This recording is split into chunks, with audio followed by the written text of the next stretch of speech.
Hello, this is Group 8, and I'm going to be talking about our VR headset that we've created. Okay, so for our first VR headset, we wanted to create something that was just functional. We wanted to have good connectivity, we wanted adjustable straps, we wanted a tracking sensor, we wanted a headphone jack, and a HD screen. At this point, we're mainly focused on the hardware, like how do we make this comfortable and functional, enough for someone to actually wear in a work setting. So the tracking sensors help with the body movement, and the gesture control is important for natural interactions. The HD screen is there to make everything look sharp, especially in the meetings and the presentations, and the adjustable straps and the headphone jack, they're sort of just the must-haves anyway. We mainly aimed for comfort, and audio are a big deal, so we just thought we'd do that. All right, so moving on to the second design. So this is where we started thinking more about what the user actually sees in the VR space. So the environment needed to be clean, simple, and focused. In our focus group, people said they didn't want a VR office that just looked like a boring corporate cubicle setup.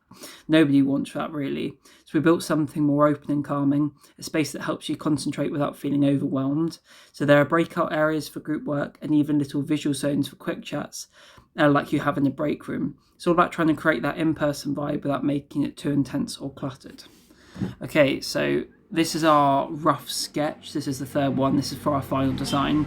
It's where we started making bigger changes. We redesigned the headset, reusing carbon fiber because we don't want it to be too heavy, and it is strong.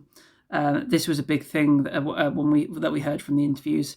People said if the headset feels too heavy, it just ruins the experience. So we fixed that. We also started thinking about comfort for longer sessions, better padding, more breathable material, things like that. And then blue light filter was a big one too. Again, people mentioned headaches and eye strains from too much VR, so we built that in to reduce those issues. So this here is our full final design. So how did all of this come together? So after the surveys and interviews and the focus groups, we added features that people actually asked for, like customizable avatars, so you can represent yourself, especially in team meetings. We also built on things like voice assistants for people who aren't super tech savvy, and strong privacy features because people are generally worried about data and being eavesdropped on. One thing that stood out was the idea of a virtual commute or an on and off switch, basically a way to mentally switch between work and home, even when you're in the same room. The idea came directly from the user, and it makes a lot of sense. So yeah, everything we added had a reason behind it.